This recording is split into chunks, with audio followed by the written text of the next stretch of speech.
உள்ளம் கொண்ட ஜோதிட மாணவர்களுக்கு ஜோதிட ஆசான் கோரும் வணக்கம். நாம் என்ன பார்த்தா 27 நட்சத்திரங்களும் அந்தந்த தசாவுக்கு தகுந்த மாதிரி பிரிச்சிருக்கிறாங்க இல்லையா? அந்த தசாவுக்கு பிரிச்சுக்கிற மாதிரி என்ன முதல்ல நம்ம நட்சத்திர வாரியாக பிரித்து தசாக்களை போட்டிருக்கிறோம்.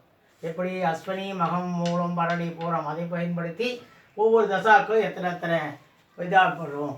அப்போது முதல்ல அஸ்வினி மூலம் மகம் மூலம் ஆகிய மூன்றுக்கும் சேர்ந்து கேது தசா வரும். அஸ்வினி 4 பாதம், மகா 4 பாதம், மூலம் 4 பாதம் ஆக மொத்தத்துக்கு சேர்ந்து கேது தசா. எத்தனை வருஷம்? அது 7 வருஷம். அடுத்தது பரணி பூரம் பூராடம், இது மூணுக்குரியது வந்து சுக்கர தசை.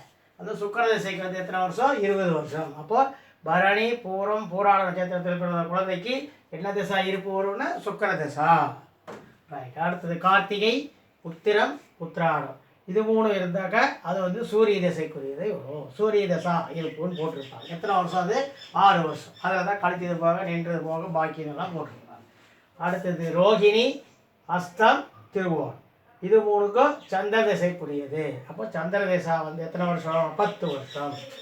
அதே மாதிரி மிருகசீரிஷம் சித்திரை அவிட்டம், இது ஒவ்வொன்றும் 4 பாதம்.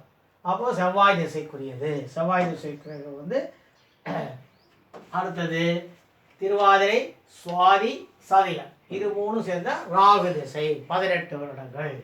அடுத்தது புனர்பூசம் விசாகம் புரட்டாதி, இது 3 நட்சத்திரத்துக்கு உரிய திசா வந்து வியாழ தசா 16 வருடங்கள். பூசம் அனுசம் உத்தரட்டாதி, இது 3 வந்து சனி திசாய்க்குரிய நட்சத்திரம் 19 வருடங்கள். ஆயில்யம் கேட்டை ரேவதி, இது 3க்கும் புதன் தசா 17 வருடம்.